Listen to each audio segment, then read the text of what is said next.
We're now joined by the Fanchise, CP of Knicks Fan TV, also the putback with Ian Begley. Good to have you here. What are the biggest trends you notice from the Knicks' 6-game win streak? Well, Maria, right now the Knicks are the hottest team in the East, and they're getting it done in a multitude of ways. Well, let's start with the defensive end. Over these last 6 games, the Knicks are the #1 defense in the NBA, 12th overall. Over the last 4 out of the last 6 games, they're holding their opponents to under 100 points. Defensive rebounds are also part of your defense, and they are getting it done on the boards. Give credit to Mitchell Robinson and Julius Randle as well, and they've been an opportunistic defense. Last night against the Bulls, the Knicks had 13 steals, forced 20 turnovers, which led to 24 points. Now, on the offensive end, the big three is getting it done. Last week, it was Julius Randle who was carrying the load. This week, it was Julius Randle. Jalen Brunson had an outstanding 2 games in Chicago.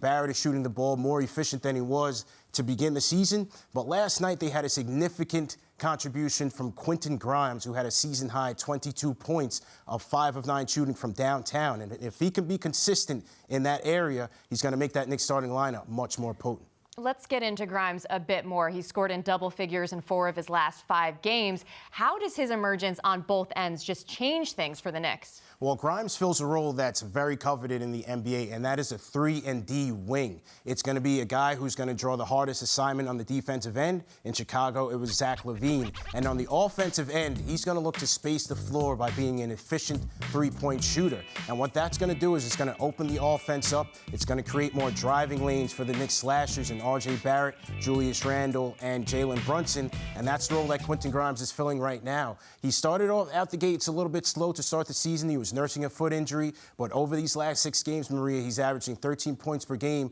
on 50% shooting and 45% shooting from 3. It's been really impressive. As for Jalen Brunson, he could have missed time with a foot injury. Instead, he had those 52 points over the 2 games in Chicago. How would you describe his impact in December? Worth every penny since the Knicks acquired him. We weren't even sure if Jalen Brunson was going to make the trip to Chicago. Nevertheless, he finished in that mini-series with scoring over 50 points in the Knicks' 128-120 overtime victory. Jalen Brunson accounted for 11 points in the extra period, and he's been delivering for the team in crunch time.